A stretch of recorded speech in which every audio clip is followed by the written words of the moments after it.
Fala galera, sejam bem-vindos ao canal, e para mais uma história de terror. Se gosta desse tipo de conteúdo, não deixe de se inscrever no canal e deixar aquele like e ativar o sininho para receber notificações de novas histórias. Então vamos para mais uma. O mausoléu. Sempre que me perguntam como fiquei rico, invento uma história e dou boas risadas com a credulidade das pessoas, disse o velho comerciante Jules Cocada a seu jovem amigo Gervais Desmoulins. Já ganhei na loteria, já fiz parte de um bando de corsários, já desenterrei um tesouro imemorial, imenso, habilmente escondido por piratas marroquinos nas areias de uma praia remota do Mediterrâneo. Esta, aliás, é a versão mais interessante e a que mais se aproxima da realidade, malgrado menos fúnebre. Ah, Gervais, vejo uma curiosidade imensa brilhar nos seus olhos. A você, meu amigo, contarei a verdade. Você é merecedor de toda a minha confiança e sei que não dará com a língua nos dentes nesta ou em outras tavernas de Amiens. E verá que não rirei no final. Você garante? Perguntou Gervais Desmoulins. Garanto, e respondeu o ancião. Quando jovem, e prosseguiu, eu era um andarilho sem eira nem beira. Um vagabundo que, à época da vindima, oferecia os meus serviços aos pequenos agricultores ou grandes proprietários de terra em troca de comida, abrigo e um punhado de moedas de pouco valor. Ah, que época maravilhosa do ano era aquela! O trabalho era alegre, os abrigos eram frescos, as moedas eram a garantia de noites felizes junto às prostitutas do Vale do Oise. Certa feita, por um motivo que você logo saberá, ofereci os meus serviços a um enfiteuta de G que monopolizava a produção de uvas e grãos na região, mesmo sabendo que ele não fornecia alimento aos seus trabalhadores e descontava do salário a noite de alojamento. Era um homem velho, baixo, curvo, de pequeninos e assustadores olhos azuis. Chamava-se Le Poitevin e era avareza em pessoa. Eu me divertia à beça quando o velho fazia o pagamento diário aos trabalhadores de suas quintas. Aquilo era-lhe uma tortura. O homem suava, arfava, bufava como um rosim velho e cansado. A sua mão tremia quando separava, de uma ou outra pilha de moedas, as que seriam dadas em pagamento ao diarista. A mão ia e voltava diversas vezes, hesitante. E quando ele, finalmente, despejava as moedas na mão do labrego, fechava os olhos num esgar doloroso. Era como se lhe arrancassem uma generosa fatia de carne das ancas magras. Sempre que terminava a colheita, eu amarrava minha trouxa ao cajado e partia em busca de novas aventuras. Mas em G foi diferente. Assim que cheguei à cidade, apaixonei-me perdidamente por uma garota de 18 anos, filha da lavadeira Fleuriot. Então, procurei emprego naquelas paragens aprazíveis, apesar das adversas condições impostas pelo avarento Le Poitevin, e, passada a vindima, resolvi ficar por lá e conquistar o coração da garota mais linda que já vira em minha vida, embora ela tivesse o gênio de um furacão. Quanto mais difícil a mulher, dissera no coveiro Laboura, piscando-me um olho maldoso, mais saboroso é o prêmio. Embora eu vislumbrasse sabedoria naquelas palavras, não via bom gosto nelas. A um jovem apaixonado como eu, parecia-me aviltante aquele comentário, mas, nem por isto, deixei de ouvir o coveiro concluir o seu pensamento. Mas o amigo há de arranjar um argumento irrefutável e vencer a resistência da donzela enfesada. Qual seria aquele argumento? Eu não sabia. Mas sabia que o coveiro Laboura seria a minha salvação naquele distante outono de 1862. Graças a ele, Consegui um lugar para morar e pude economizar umas boas moedas que, me acreditava, me seriam úteis no inverno. Não tem onde dormir, certo? Venha comigo. Labora me levou ao cemitério que circundava a igreja de Notre-Dame de G******. Lá, parou diante de um antigo e circunspecto mausoléu revestido de mármore negro. Meteu a mão no bolso do casaco e dele retirou um imenso molho de chaves. Rapidamente, como num passe de mágica, escolheu uma delas e com esta abriu a pesada porta de nogueira. Entrou e ordenou que eu o acompanhasse. Este é o meu refúgio secreto, e disse ele, contemplando com orgulho a sua obra de arte. Doravante, será o seu lar. Somente 2 pessoas estão sepultadas aqui.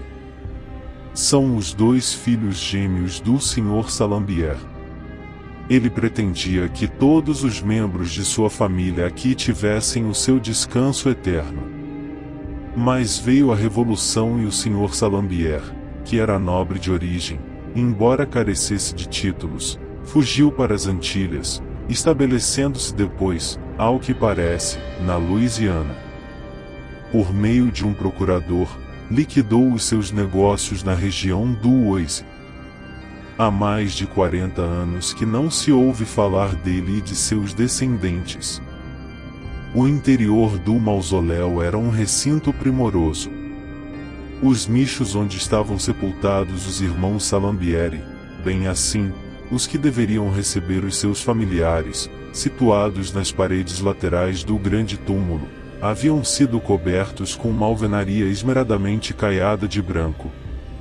No centro, havia 2 catafalcos de mármore negro, apoiados sobre pilotis. No da esquerda, Labora criará um altar dedicado a Nossa Senhora. Nele, eternamente ardia um imenso círio. No da direita, o coveiro fizera uma espécie de leito confortável, com colchão, cobertores e travesseiros de pena de ganso. Havia, no fundo, encostados à parede, um armário de pinho, uma penteadeira antiga, trabalhada com esmero, item indispensável, segundo o coveiro galanteador, uma mesinha manca, um tamborete e um baú. Você pode ver que, no alto da parede dos fundos, há 4 seteiras. Elas permitem que entre a luz do sol e que o ar circule, mas a chuva não passa pela greta, graças à espessura da parede. Veja que as paredes e o chão estão maravilhosamente limpos. Se você quiser ficar aqui, há de me prometer que manterá o ambiente sempre limpo e arejado. Todo mês, as paredes serão lavadas com água aromática, o chão, bem escovado com sabão. Quando for comer, lembre-se de limpar a mesinha e varrer o chão. Como eu lhe disse, este é o meu refúgio sagrado. É aqui que recebo as minhas impávidas namoradas. O mausoléu abandonado da família Salambier passou, portanto, a ser o meu lar e os gêmeos, ali sepultados há coisa de 80 anos, os meus discretos confidentes, para cujas almas eu sempre orava, agradecendo a atenção e a companhia. Segui à risca as instruções de meu camarada coveiro, que parecia satisfeito com a minha conduta obediente. Todos os dias, ao retornar de minhas andanças, eu encontrava, sobre a toalha do oratório, um pedaço de pão, uma rodela de salame e um pouco de vinho. Às vezes, ele me pedia a chave do mausoléu e me mandava dormir na fria guarita, que servia de escritório e depósito de materiais. Sem dúvida, eram noites em que Labora tinha companhia feminina. Certa tarde, com o coração oprimido pela obstinada resistência de Sabine, a loura linda e feroz que eu amava, retornei ao cemitério, após mais um dia de tediosa vagabundagem. Mal havia transposto o portão, deparei-me com uma cena singular. À distância de 2 dezenas de passos, Le Poitevin, meu antigo patrão, saía de um mausoléu, bem próximo ao que eu habitava, e o trancava a chave. Para não ser notado, eu havia me escondido por detrás do tronco de um cipreste, sob as pernadas macabras e sinuosas, e, assim, pude ver o Sovina mergulhar a chave no bolso, limpar com um lenço poído as bagas de suor que lhe inundavam a fronte calva, bufar, resfolegar e sair pressurosamente do cemitério, olhando as furtadelas, como se temesse ser visto por ali. Comentei aquele incidente com o meu amigo coveiro. Ele sempre vem aqui, às escondidas, quando retorna de uma de suas viagens rotineiras a Paris, confidenciou-me Laboura. Aquele é, obviamente, o mausoléu de sua família. Lá estão sepultados o seu pai, a sua mãe, os seus irmãos e alguns sobrinhos. Le Poitevin é um católico tão devoto quanto Calvino ou o arcebispo de Canterbury. Aí tem coisa. Tem treita, sim. Um mês após esse incidente, Laboura me contou uma história fúnebre, conquanto divertida, pelo menos para mim, em que o odiado avarento era o protagonista. Ninguém sabe ao certo, e disse-me o coveiro, e o que Le Poitevin tanto faz, ou melhor, fazia, em Paris. Dizem que trocava as notas bancárias, recebidas em pagamento de suas safras, por moedas de ouro. O fato que aconteceu hoje à tarde reforça a verdade contida nesta suposição. Mal desceu do trem, voltando de sua misteriosa viagem à capital, o velho avarento foi abordado pelo oficial de justiça delator e conduzido ao mosteiro de Saint-Benoît de Nursie. Delator me relatou, rindo muito, tudo o que aconteceu. Todos sabem que Le Poitevin era o enfiteuta das terras que cultivava. Por isso, tinha de pagar um foro anual ao senhorio, que é o mosteiro de Saint-Benoît de Nursie. Mas era um Deus nos acuda ver a cor do dinheiro de Le Poitevin. Em seu sobretudo, ele conservava sempre um saco de veludo púrpura, onde ficavam, contadas e recontadas, as moedas destinadas ao pagamento do foro anual, mas postergava a entrega o quanto podia. O dinheiro estava sempre ali, num dos bolsos do sobretudo cinza esgarçado, todavia, o velho Mukirana evitava a todo custo tirá-lo dali, como se o bolso fosse um terrível ninho de cobras. Neste ano, como nos anteriores, o velho atrasou o pagamento. O abade Largen, antes de tomar qualquer providência judicial, apelou ao meirinho, que levou o avarento, a cabresto, ao mordomo do mosteiro. "Diabos!" exclamou Le Poitevin, dirigindo-se ao mordomo. "Que os diabos o carreguem, senhor! Isto são modos de tratar um enfiteuta honesto e generoso como eu?" Havia necessidade da escolta de um oficial de justiça. Le Poitevin estava visivelmente transtornado. Seus olhos azuis estavam injetados de um ódio rubro e os seus lábios tremiam de indignação. "É o foro que o senhor deseja?" "É o foro." "Então, ei-lo aqui." O avarento levou uma mão trêmula a um dos inúmeros bolsos de seu velho e andrajoso sobretudo, mexeu e remexeu lá no fundo, e extraiu um saco de moedas. Furiosamente, atirou o saco sobre a mesa, dizendo: "Eis aqui o seu foro. Eis aqui o seu maldito foro." E acresceu, com absoluta confiança: "Se houver um centavo a menos, mande-me a forca." "A forca. Aqui está o meu pescoço. Se houver um centavo a mais, que fique de esmola a este maldito mosteiro." "Isto mesmo, que fique de esmola ao maldito mosteiro. E que os diabos o carreguem, senhor. Passe bem." Dizendo isto, prosseguiu o coveiro em sua narrativa. Le Poitevin limpou o suor da testa e das bochechas e marchou para casa. Foi lá que aconteceu a tragédia. Tragédia? Perguntei a Laboura. Escute-me. Marie-Madeleine contou-me tudo. Quem é Marie-Madeleine? Não se lembra dela? É uma pobre infeliz, criada de Le Poitevin. Ela assistiu a tudo. O que aconteceu? Escute-me. Apenas escute o que eu lhe digo, e disse-me Laboura, com impaciência. Le Poitevin chegou em casa afobado, com o rosto em chamas, e se recolheu ao escritório. Marie-Madeleine, que era muito devotada ao patrão, apesar do salário de fome que recebia, ficou deveras preocupada ao vê-lo tão furibundo.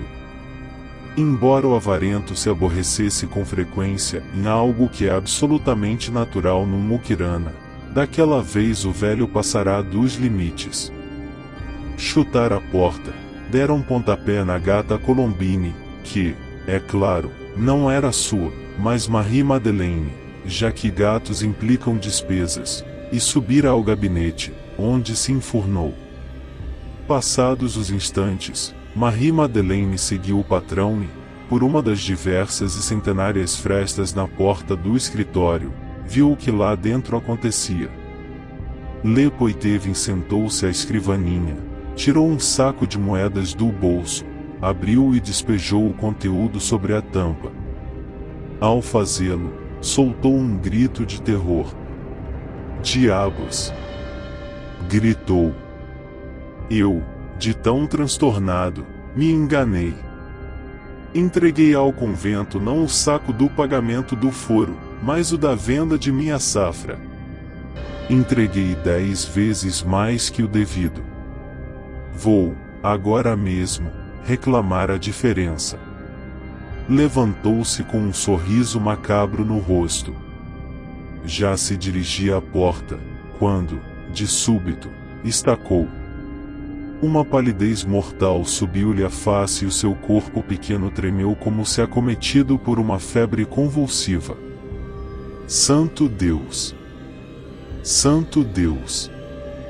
Balbuciou. O que eu disse? O que eu fiz? Eu dei de esmola o excedente ao convento. E o oficial de justiça é a ilibada testemunha. Estou pobre. Estou pobre. Estou pobre. E caiu, como se fulminado por um raio, no chão. E estava morto. 4 dias depois, prosseguiu Coquard, levando aos lábios uma taça de conhaque fino, o corpo de Le Poitevin foi sepultado no mausoléu da sua família. Somente uma pessoa, além de mim, do coveiro e do sacerdote, estava presente à cerimônia. Era um tal de Henri Dufas, sobrinho neto do falecido e seu único herdeiro. Tão logo o mausoléu foi fechado à chave, Dufas correu à casa do defunto, onde iniciou uma frenética busca pelo cofre em que o tio-avô deveria ter guardado a sua imensa fortuna. Todos sabiam que o velho falecido vivia miseravelmente, juntado cada centavo que lhe caía nas mãos e entesourando todos os fartos rendimentos que obtinha com as colheitas de suas quintas. O velho jamais se casara. Dizia, em alto e bom som, que as mulheres eram todas gastadeiras e os filhos eram todos pródigos, perdulários incorrigíveis, sem exceção. Quanto aos banqueiros, dizia que não havia um que não fosse ladrão e agiota, e que preferia pôr o seu dinheiro na mão de Satanás a fazer qualquer depósito numa instituição financeira. Não havia, pois, dúvida alguma quanto à existência de um vultoso tesouro, acumulado por mais de 50 anos. Foram 2 dias de uma busca rigorosa. Todos os locais foram esquadrinhados. Marie-Madeleine foi presa e interrogada. A velha mulher disse que nunca vira qualquer cofre na casa do enfiteuta. Definitivamente, não sabia onde o finado guardava o seu dinheiro.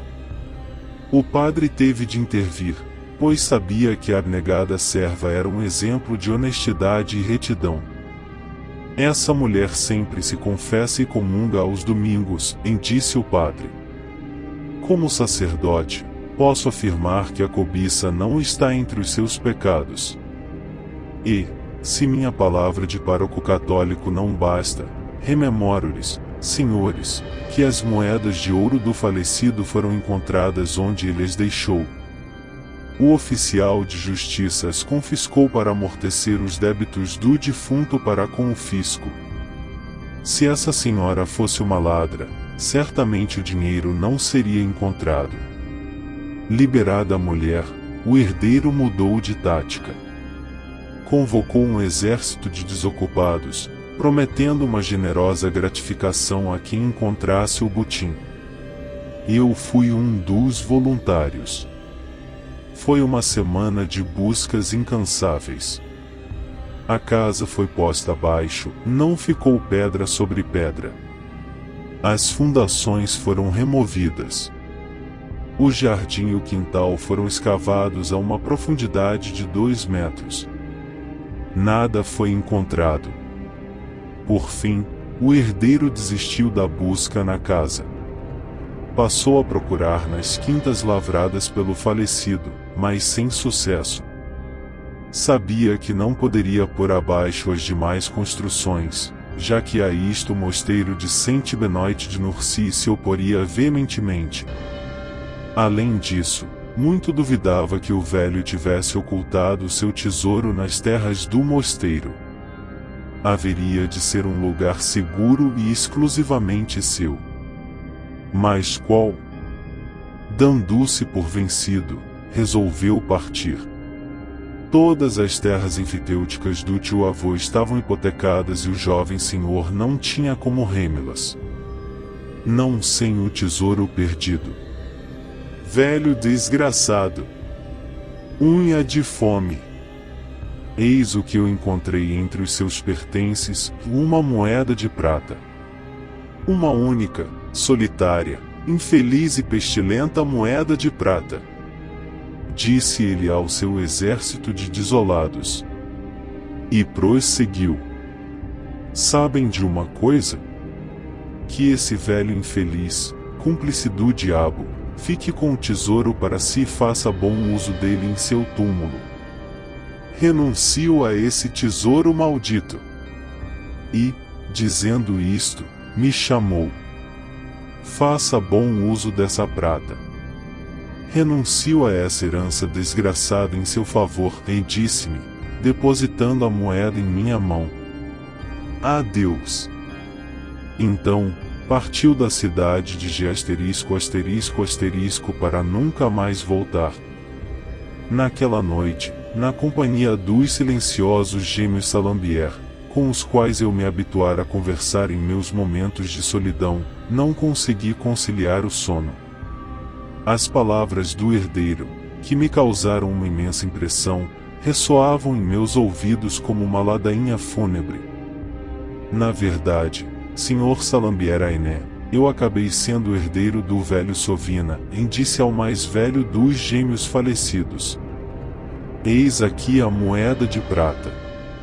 Foi tudo que o sobrinho neto pôde encontrar em suas propriedades. Foi tudo o que restou de uma fortuna incomensurável. No fundo de meu espírito, o Sr. Salambier Ainé me respondia com um suspiro enfadado, dizendo-me, numa voz espectral, mas perfeitamente articulada. E de pensar, meu jovem Jules Cocard, que o velho avarento está, agora mesmo, a fazer uso de seu imenso tesouro em seu mausoléu. Naquele instante, como se a luz intensa e fugidia de um relâmpago, tudo ficou claro para mim. Voltei os olhos para a parede à minha esquerda. A luz frouxa e trêmula do círio parecia assomar, vinda do fundo do sepulcro, à superfície da alvenaria caiada de branco, uma réstia brilhante, que assumia os contornos de um jovem cavalheiro. Sr. Salambier Ainé, Muito obrigado por responder-me, disse eu ao defunto, sinceramente agradecido, com uma mesura respeitosa. Já amanhecia. Corri ao portão do cemitério e esperei, pacientemente, pela vinda do coveiro Laboura. Se você estiver certo, disse-me Laboura, então será um homem rico. O jovem Dufas renunciou à herança em seu favor. E na presença de uma dezena de testemunhas, Dufas ficou com a chave do mausoléu de Le Poitevin. Você tem uma cópia? Há sempre duas chaves para os mausoléus. Uma fica com a família, outra, comigo. O que a igreja me paga, para enterrar e exumar os mortos, e zelar pelos jardins do cemitério, é muito pouco. O que me garante os vinhos, os manjares e a companhia das audazes mulheres é a conservação de túmulos e mausoléus. Algumas famílias me pagam razoavelmente bem pelo serviço. E, como você pode ver, eu mantenho tudo em perfeita ordem. Era noite. Laboura abriu, com a sua chave, o mausoléu onde Le Poitevin repousava. Com uma lamparina na mão, segui o meu amigo. Por onde começamos? Pelos caixões mais acessíveis, é claro. No centro do mausoléu havia 3 catafalcos, e sobre cada um deles, um ataúde. Vejamos este aqui, disse-me Laboura. Parece ser o do pai do Sovina. Veja, está lacrado. Vamos ao segundo. Passei a lamparina por sobre o segundo caixão. Os parafusos haviam sido removidos. O coveiro solicitou a minha ajuda e abrimos a tampa do ataúde.